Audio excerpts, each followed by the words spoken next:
Sallu ala Nabi Muhammad. Sallu ala Nabi Muhammad. Assalamualaikum warahmatullahi wabarakatuh. Bismillah, alhamdulillah. Di pagi hari ini, di pertama kita mengadakan kuliah Ramadan atau pesantren kilat, atau lebih keren lagi sematren.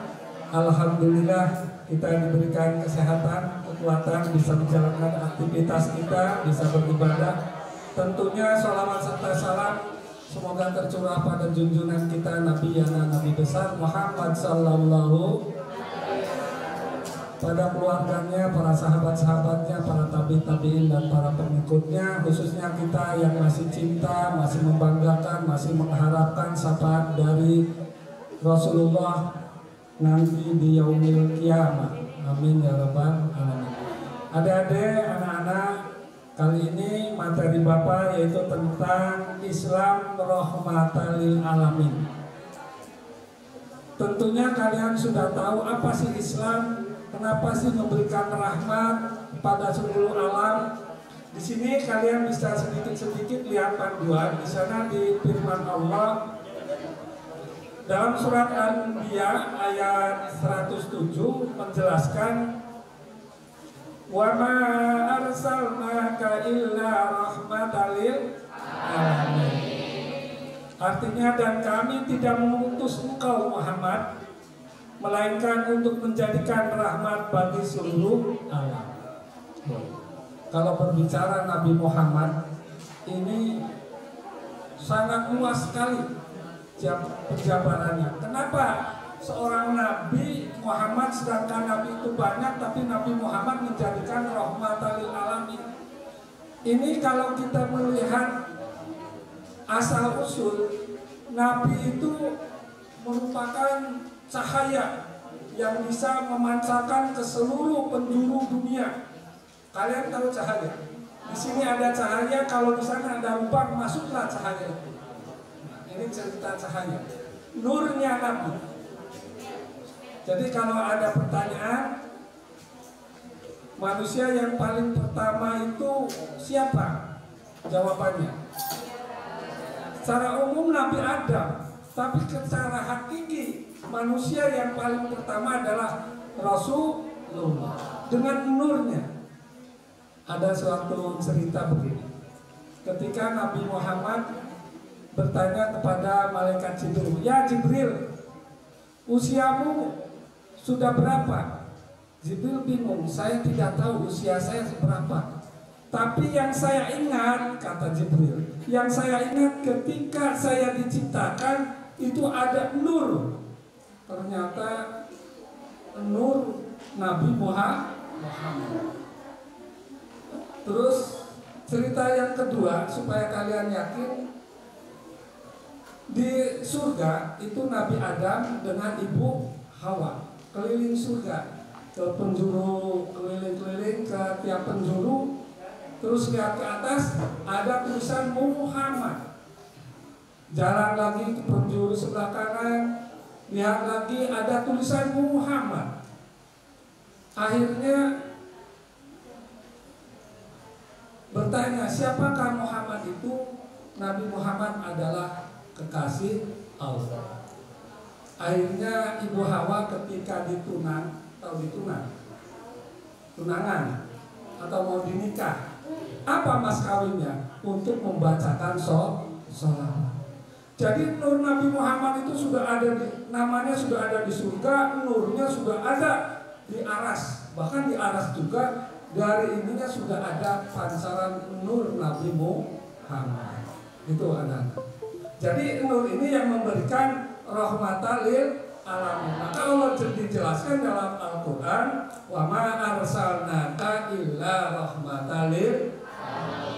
Jadi adanya alam dunia, adanya kalian semua, adanya binatang makhluk yang lainnya karena nurnya Nabi Muhammad. Jadi kita wajar kalau kita harus membaca sholawat, kita mengharapkan syafaat yang nanti di akhirat, di yaumul qiyamah, kita membutuhkan pertolongan. Mungkin kalian pernah kisah-kisah bahwa Nabi Muhammad ketika mau meninggal siapa yang ditanya? Umat. Ya, umati. Nanti ketika kiamat dibangunkan lagi, tidak memikirkan mana keluarga saya, mana istri saya, tapi yang dipikirkan umati. Kita pernah memikirkan Nabi Muhammad, kita pernah membaca sholawat setiap hari 100 kali. Boten saja. Ya, yuk kalau selama begitu. Sekarang ke materi. Anak-anak rahmatalil alamin. Islam, tahu Islam? Islam itu agama Allah. Dalam Al-Qur'annya, inna dinna indallahil Islam, sesungguhnya agama yang diridhoi oleh Allah adalah agama Islam. Catat satu. Terus Islam itu apa? Islam itu agama Allah yang disampaikan kepada Nabi Muhammad melalui malaikat Jibril. Untuk apa? Untuk dijadikan pedoman hidup. Supaya apa? Supaya menjadi aman, sejahtera, bahagia dan selamat.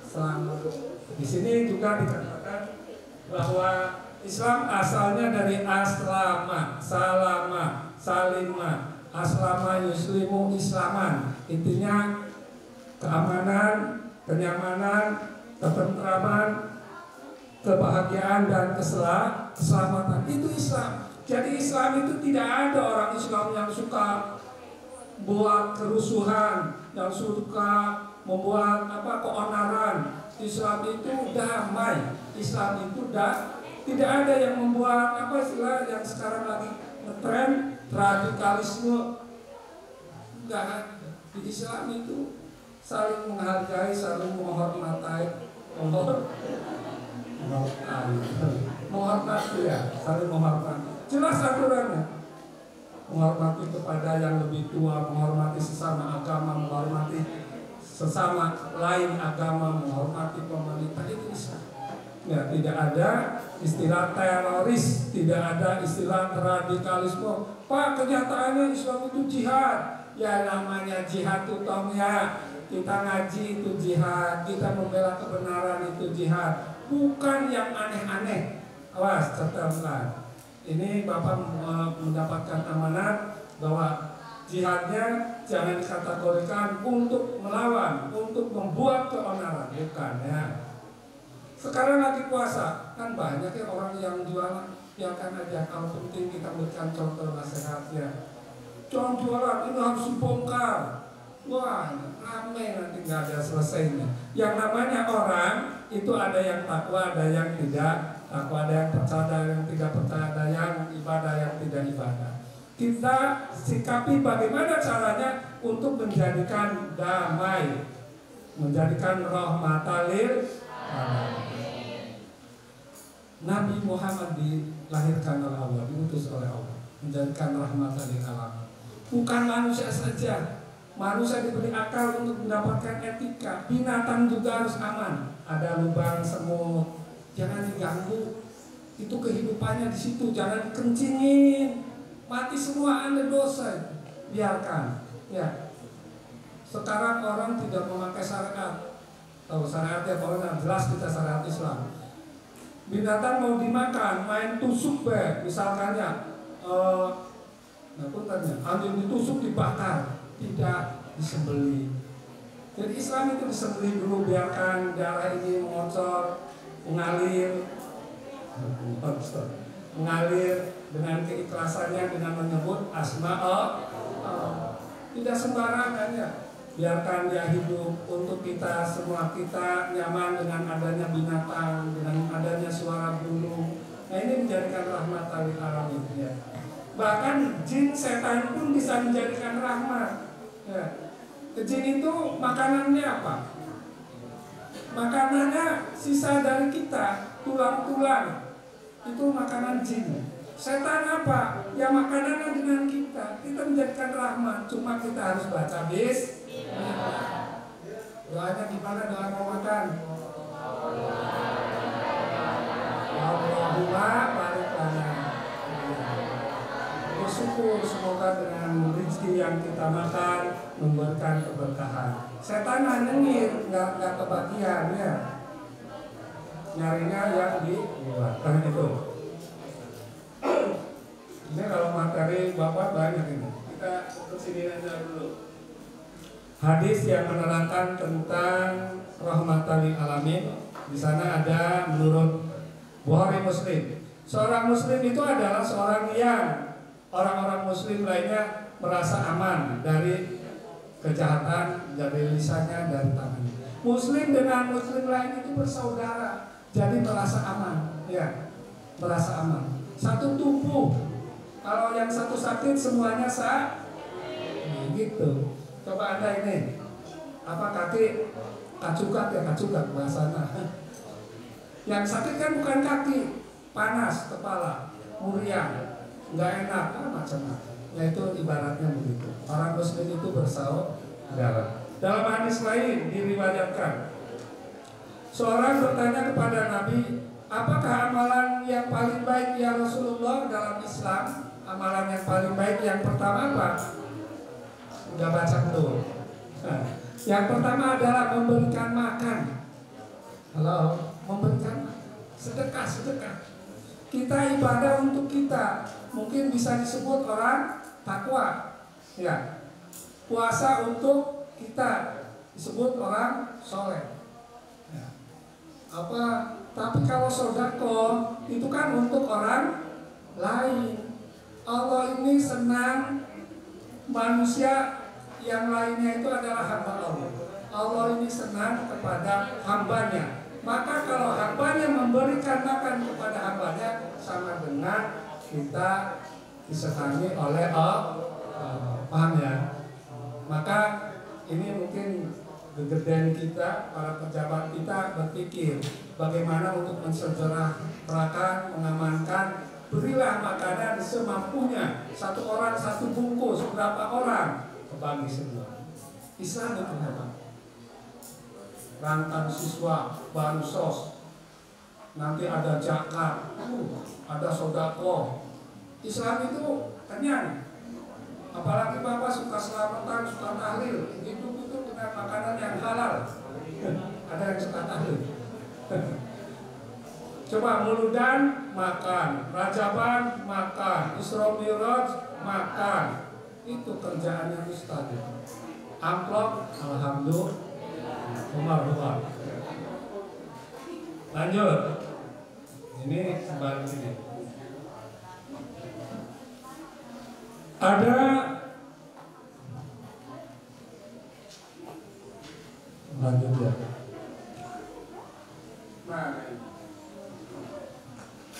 Dari beberapa hadis ini rahmatan lil alamin, memberikan rahmat.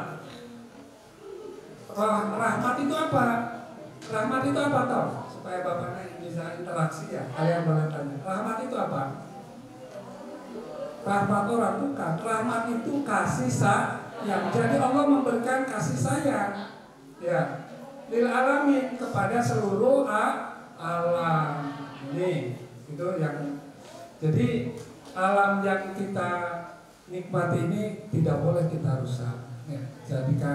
Menjadikan rahmat. Ya.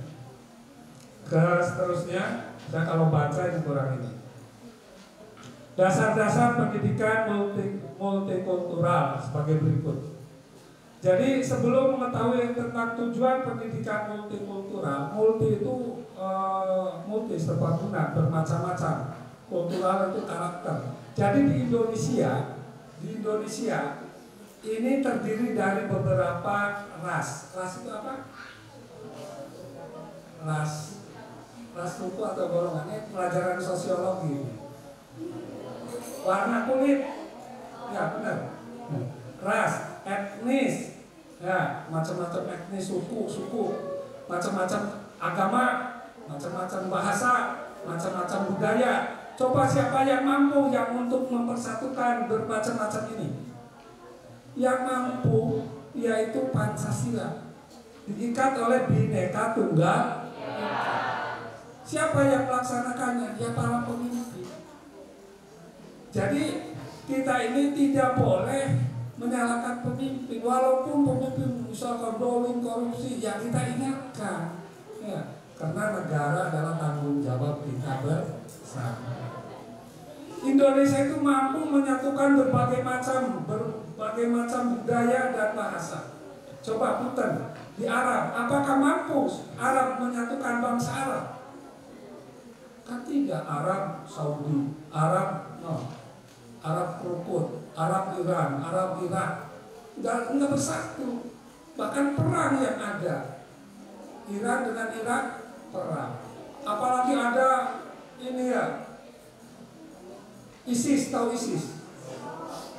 Memberikan apa? Absolut apa ini bahasa ini politiknya? Masyarakat yang berorganisasi melawan pemerintah. Jadi tidak aman. Awas kembali, Islam itu tidak seperti itu. Islam ini adalah damai. Lanjut. Ini dasar-dasar multikultural, meningkatkan kesadaran pada siswa tentang pentingnya keberagamaan. Ya, pentingnya beragama yang tadi. Agama dijelaskan dalam Undang-Undang pasal 28 ya. Mempertahankan negara pasal 30 pelajaran PPKN.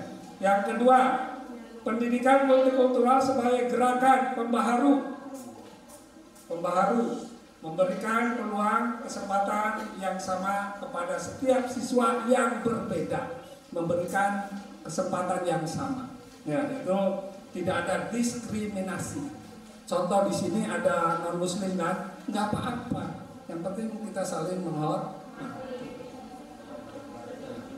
Kita harus berjiwa apa? Selain Islami, kita juga harus berjiwa nasionalisme. Yang ketiga, pendidikan multikultural sebagai proses pendidikan yang dilaksanakan secara terus-menerus. Pendidikan itu tidak hanya langsung kita SMP, SMA jadi dari bawah, supaya lebih paham. Kalau orang langsung pintar, saya yakin nggak paham itu. Banyak sekarang orang langsung pintar, udah tingkat SMA, belajar politik, wah akhirnya menyalahkan semua. Ya, sudah tingkat SMA, pintar YouTube, pintar ceramah. Padahal ceramah dapat dari ustadz-ustadz kiai, nggak ngaji, yang parah ini. Akhirnya menyalahkan. Nanti kita kupas akibat orang yang selalu menyalahkan. Sekarang lanjut, upaya pencegahan radikalisme. Bagaimana cara upaya kita dalam mencegah radikalisme? Satu, apa itu? Membentuk tim anti radikalisme dan anti narkoba. Nah, ini biasanya di masyarakat membentuk tim, ya, tim apa? Panitia, tim, misalkan ormas Irma, kan Irma kan orang-orang santri gitu kan. Terus ada dari organisasinya, dari Bansor, dari Ansor, tim. Ini misalkan lagi anak remaja yang sholawat itu, seremania gitu ya. Nggak apa-apa, karena itu yang masalah kebenaran. Yang dari masyarakatnya membuat LSM, wah banyak. Asalkan jangan sampai kita membentuk radikalisme, hanya membentuk tim-tim yang anti narkoba demi kebaikan nggak apa-apa. Lanjut, mereview kegiatan program yang tidak prioritas, jadi kegiatan-kegiatannya diseleksi yang jelas. Nah, ini sebagai pengetahuan, LSM dulu itu jelas lembaga apa? LSM, sosial masyarakat, jelas ya. Tapi tentu saja miring negatif sekarang muncul di masyarakat. LSM ini sebetulnya kalau difungsikan dengan baik itu bisa membantu masyarakat. Lanjut. Banyak ini materi di sini dulu, Bapak nanti sampaikan di bawah. Yang ketiga, lanjut aja ya. Kita harus cinta tanah air. Lanjut 4, memberdayakan peran penyuluhan agama. Jadi dari agama, guru agama, mubalik, KUA memberikan penyuluhan tentang anti radikalisme, pembinaan agama, menjalin hubungan. Terus baca aja ya, baca aja, melaksanakan dan sebagainya. Jadi yang terakhir, melakukan pemulihan paham radikalisme yang dilakukan dengan penyuluhan dan konseling, misalnya di masyarakat, misalkan ada napi, ada orang-orang yang pernah melakukan sesuatu, maka kita harus menerima, mengajak, membaur dan kegiatan yang positif. Tabayun, terakhir tabayun. Tabayun itu apa? Mencari kebenaran. Ya, jangan sampai kita menerima berita langsung diterima. Halo, mungkin kalian yang sering buka HP, kalau Bapak tujuannya SMS sama nelpon, kalau buka-buka TikTok itu macam-macam, maka kalian jangan langsung terima. Disaring dulu, difilter dulu. Benar enggak? Kalau bingung tanyakan. Urusan agama tanyakan ke ustaz, urusan politik tanyakan ke pemerintah. Jangan main makan aja. Contoh, ada ramai masalah seetik padahal hanya saudagar minyak ditimbun dulu ramai. Wow, ini gara-gara pemerintah, gara-gara pemimpin minyak jadi nggak ada. Nanti apa lagi? Wah, itu udah macam-macam ya. Nggak usah gitu. Ya, kita harus baik. Nanti ada kerukunan, nanti belum dibahas. Atau lagi, ini kita dapat berita, misalkan tentang paham. Oh, paham ini mah kok begini, paham ini begini. Yang namanya paham itu wajar ya, kalau perbedaan itu wajar. Lanjut, tabayun. Yang kedua, menerima berita, harus mampu mencegah penyebaran bohong, mampu meluruskan. Kalau ada yang bohong, kita luruskan.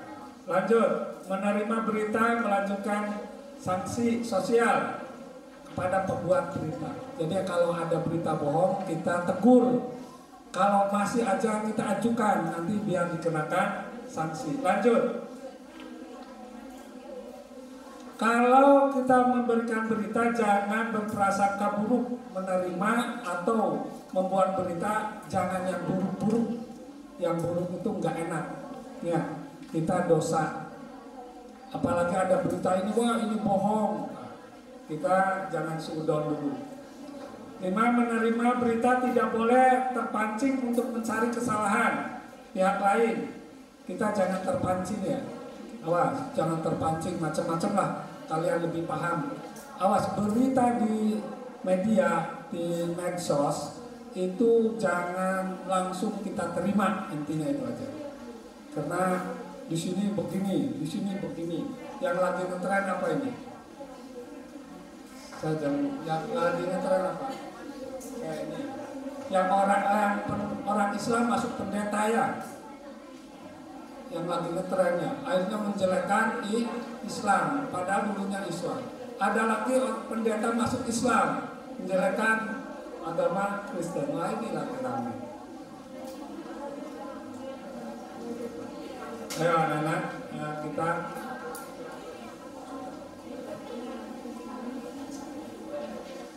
kita tidak boleh merendahkan atau menghina negara kita sendiri. Justru kita harus bangga menjadi NKRI.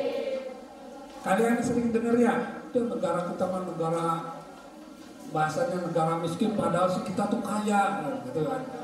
Coba di barat ini sudah maju, ini ada. Kita merendahkan negara kita sendiri. Tapi kalau kita pikirkan, Indonesia ini adalah Indonesia yang bisa menyatukan berbagai macam budaya. Kita bangga. Yang kedua, Indonesia ini adalah Indonesia yang kaya bahasa, kaya budaya, kaya hasil bumi. Nah, kita harus bangga. Yaitu kita harus bisa membanggakan bangsa sendiri. Orang yang membanggakan bangsa sendiri sama dengan orang yang beriman. Hubul waton minal cinta kepada tanah air sebagian daripada iman. Karena orang Arab ini belum mampu untuk menyatukan bangsanya. Yang kedua, Bangga kita pada negeri sendiri. Kita harus bangga di Indonesia itu banyak tokoh agama, banyak kiai, banyak para wali. Indonesia para wali paling banyak. Bahkan negara luar pengen tahu Islam di Indonesia itu kayak apa. Islam di Indonesia bagus. Walaupun berbagai macam cara ya. Halo. Nih, walaupun Bapak belum ke negara lain, cuma Bapak pernah ke Arab. Itu yang namanya Islam, ibadahnya itu bermacam-macam. Kok bisa Pak? Ya bisa begitu. Kalian pernah lihat yang di kita aja, yang di kita. Ada yang takbir dari mulai takbir Allahu Akbar, ada nggak? Ada yang Allahu Akbar pas ada. Ada yang Allahu Akbar, ada nggak? Ada yang Allahu Akbar. Ada yang Allahu Akbar, takut ada ini kamu kesini.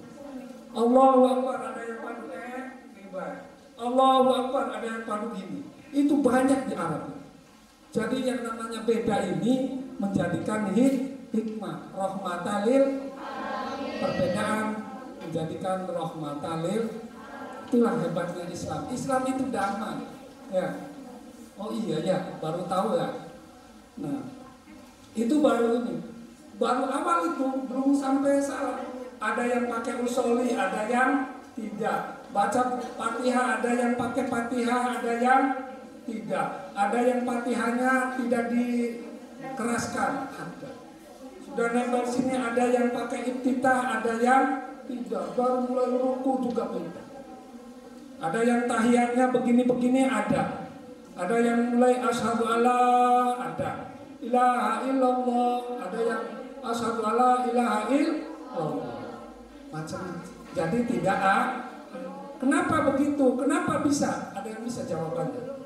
Coba bonus.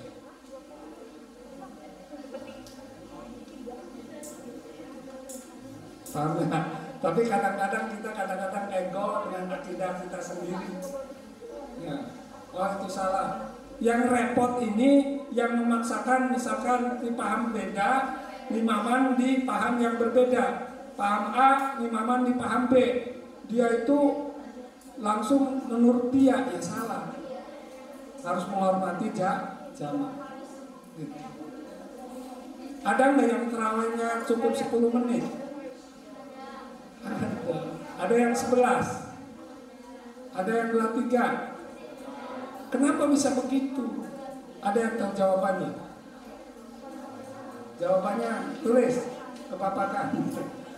Oh, langsung Bapak. Nanti dapat bonus. Yaitu Islam, ya. Cuma hadisnya sallu ra'aitu ala usul itu. Cari sendiri ininya.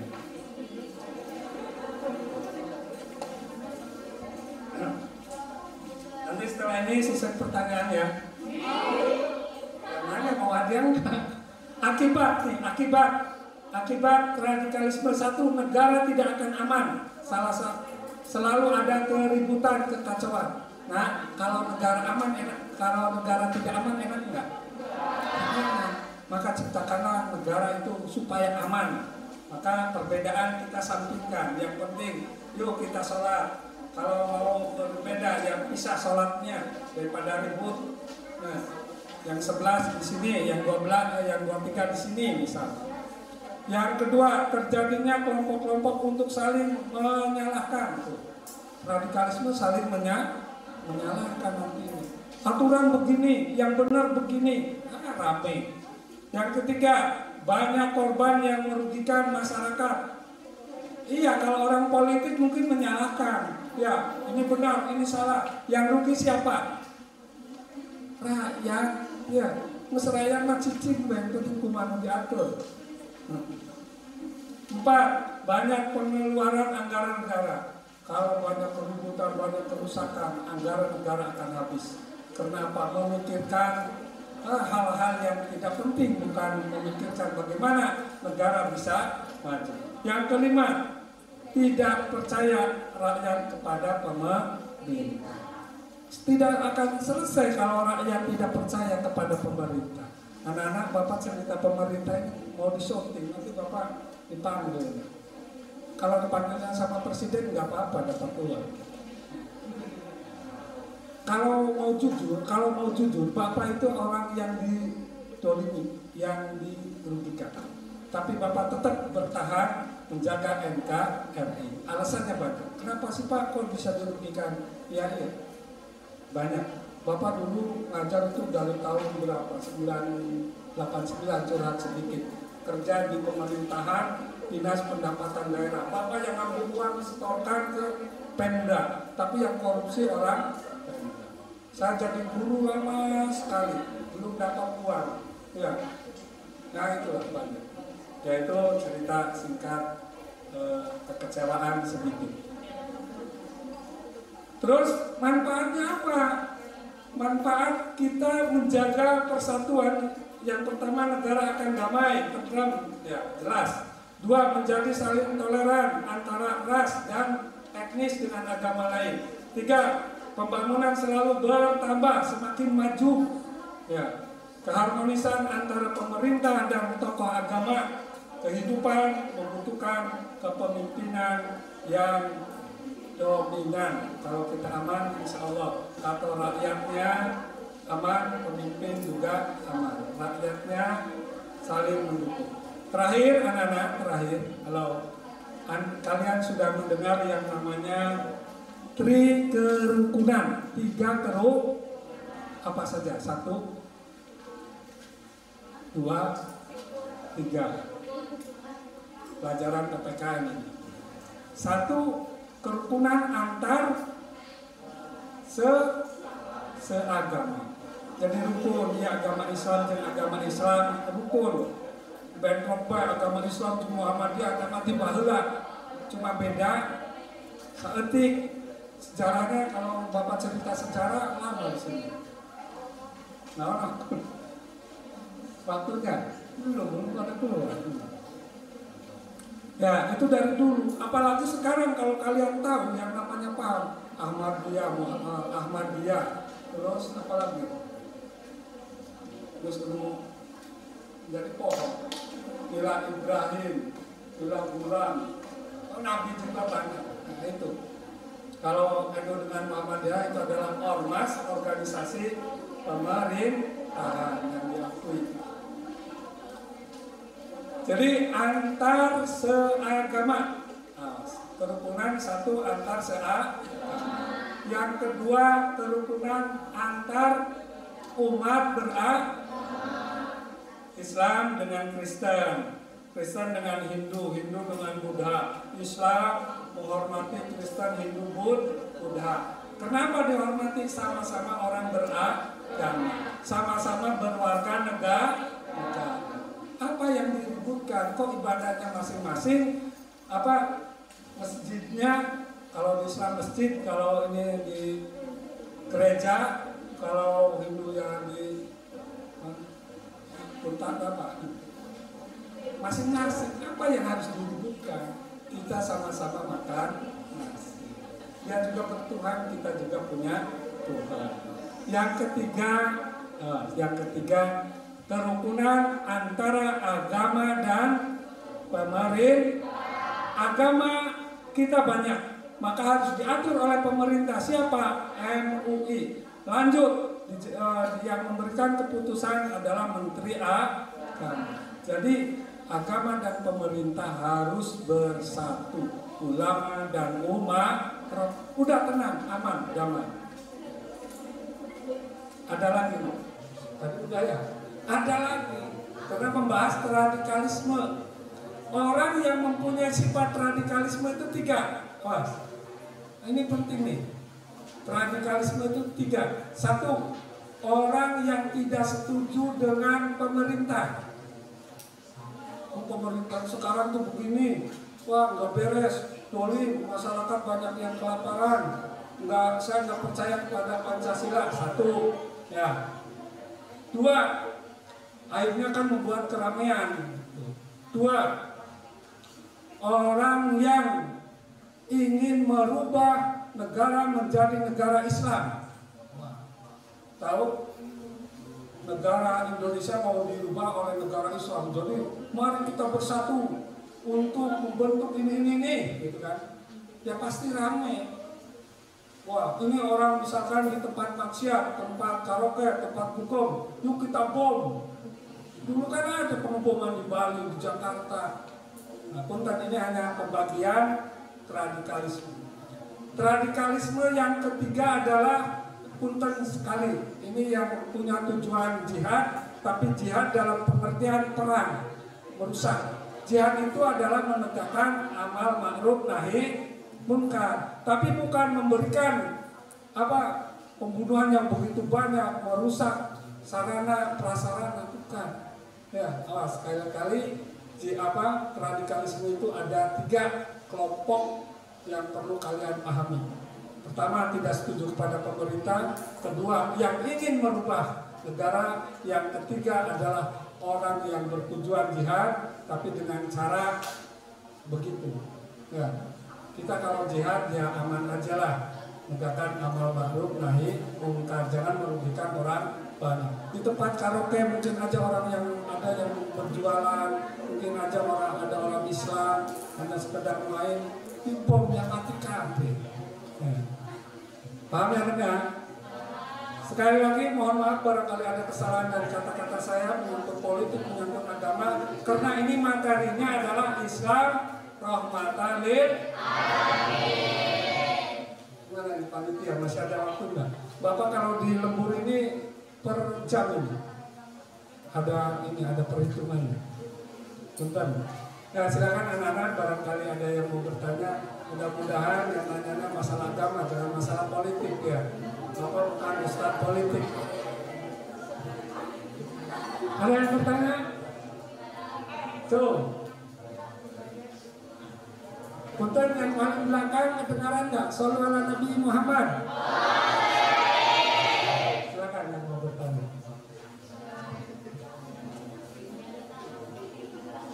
Ada? Yang tadi pertanyaan Bapak, kenapa kita hidup berbeda-beda dalam beribadah? 1, kenapa? Jawabannya silakan. Yang kedua, kenapa kita harus menjaga NKRI? Bapak.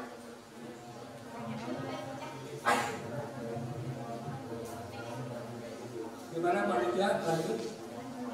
Oh lanjut. 13 menit lagi. Oke. Silakan kasih waktu untuk bertanya, ngobrol-ngobrol.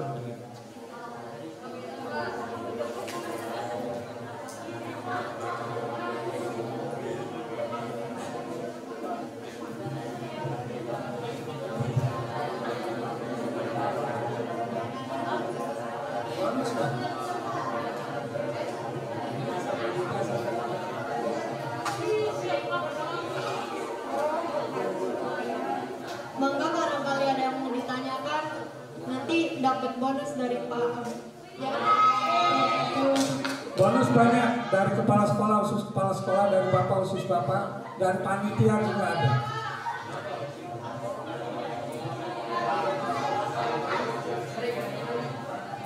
Perlu diketahui anak-anak di ruangan ini adalah ruangan spesial. Tepuk tangan dulu.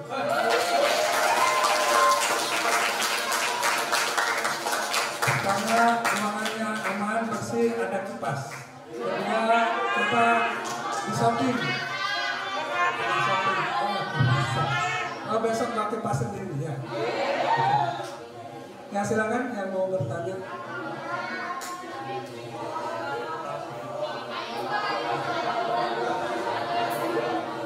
Mau diantar paketnya, mic-nya boleh.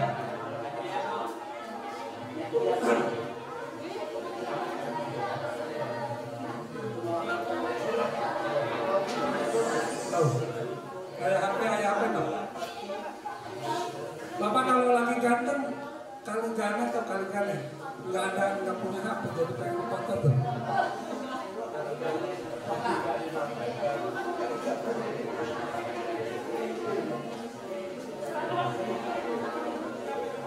Silakan yang mau bertanya, sebentar, pesan dulu.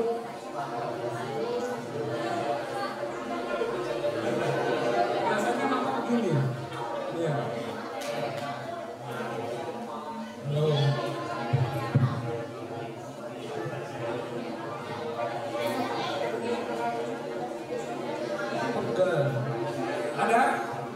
Dua pertanyaan pegang ya. Nah, silakan. Enak. Well, kasih mic. Harus berani anak SMA. Kalau Bapak nggak bisa, nanti Bapak serahkan ke yang bisa. Tanpa mic, kalau makanya anak-anak kalau kecil itu harus pegang mic. Di musola tuh sholawatan. Ya, mau belajar pegang mic. Dan anak lanjut.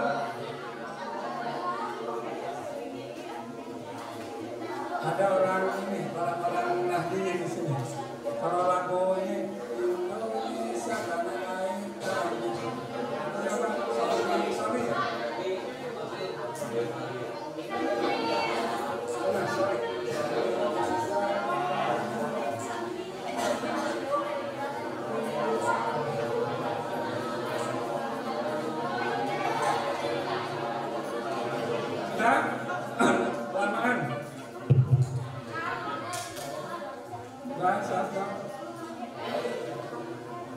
Indonesia tanah air kami, Indonesia kebanggaan kami, putih bendera kami, NKRI harga mati.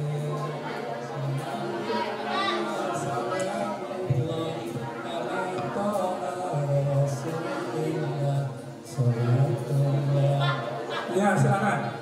Ya, berdiri nama.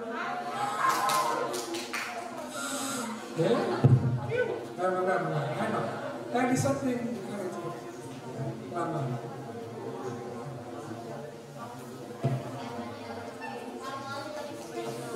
Salatullah ya.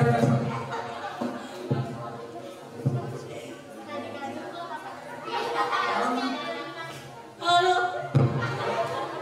Enak serius nggak?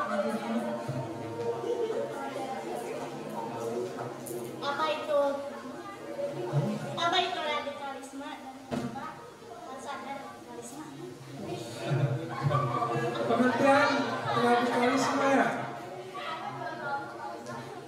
Jadi saya bingung, ini harus pakai ahli bahasa. Yang namanya radikal itu kan kekerasan.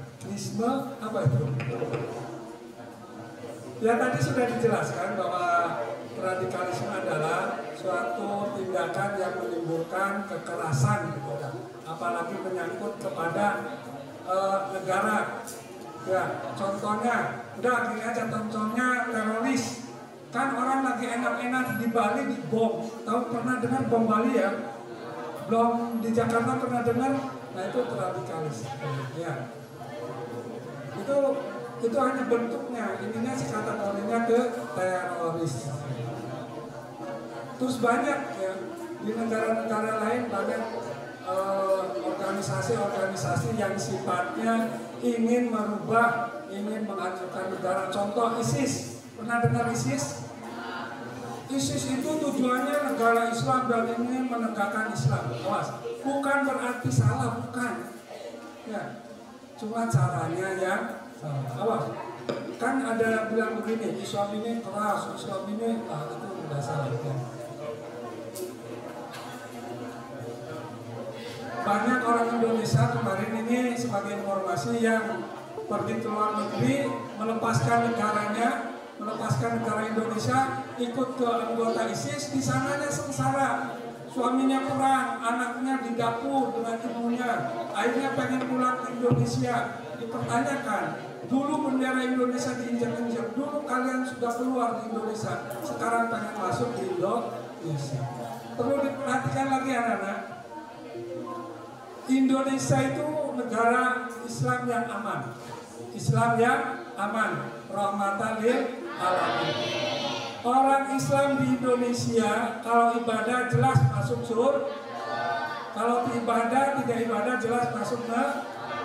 Di Arab juga begitu, di Arab juga itu negara Arab, tapi kalau tidak ibadah ya masuk neraka. Kalau ibadah ya di Arab masuk surga, sama ya. Jadi bukan berarti lambang negara harus dijadikan, ini pun terlalu dalam ini sebetulnya, terlalu dalam. Tapi kembali kepada kita masing-masing. Ya. Ada lagi sebagai penutup, ingin apa? Ya, kasih instrumen.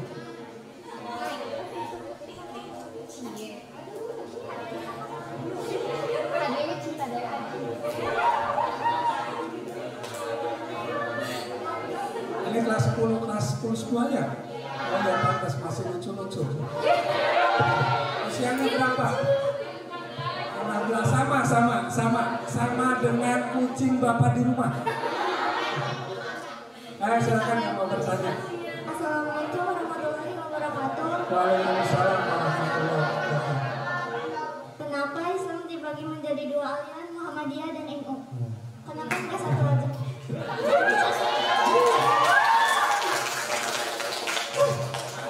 Ini ya, ya, terima kasih. Namanya siapa?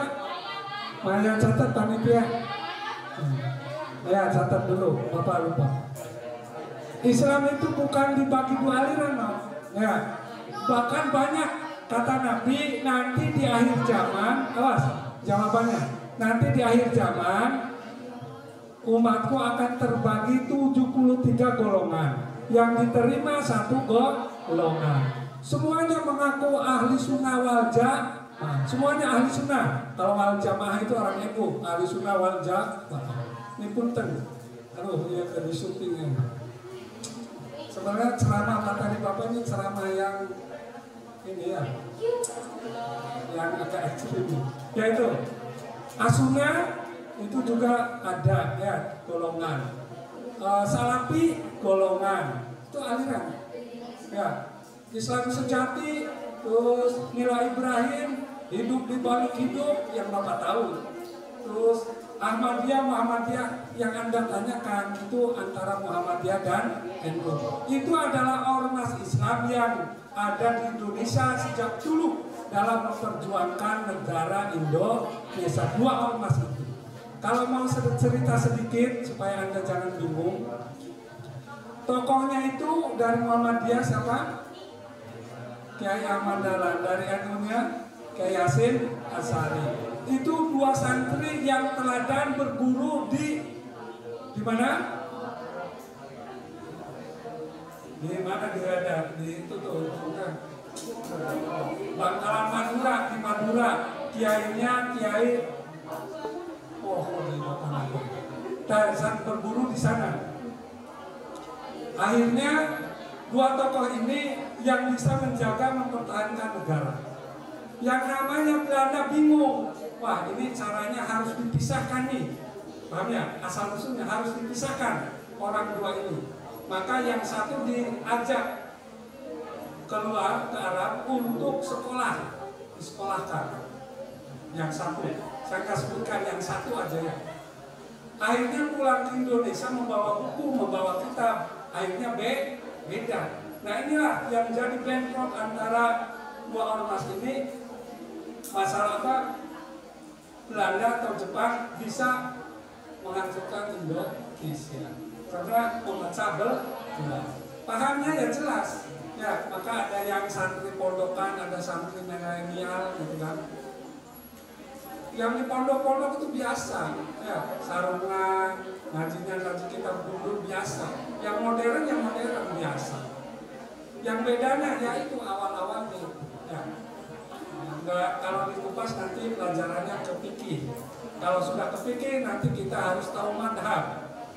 Saya satukan aja madhab kita di wilayah timur, ya wilayah ini adalah madhab Imam Syafi'i. Udah gitu aja.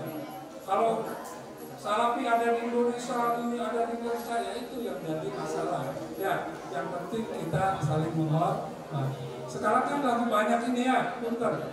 Lagi banyak pakaian yang berbeda di Indonesia. Indonesia luar biasa.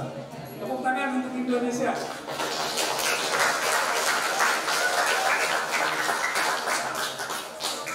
Saya merinding kalau ada pertanyaan ini. Soal di sini ada Muhammadiyah, ada NU, jadi saya agak sedikit merinding. tapi bagus ya pengetahuan. Ada lagi? Sudah. Nah, kesimpulan. Maju mundurnya suatu bangsa tergantung pada tangan pemuda-pemudanya. Betul nggak? Maka kalian harus berkreasi, berinovatif, berkreatif supaya bisa membangun negaranya sendiri. Yang kedua, kata Presiden Soekarno, aku sanggup membangun negara asal siapkan 10 pemuda-pemuda yang berkarya dan berbakti. Bisa negara ini akan maju. Itu saja kurang lebihnya, mohon maaf dari Bapak. Tadi banyak bahasa-bahasa yang ekstrim.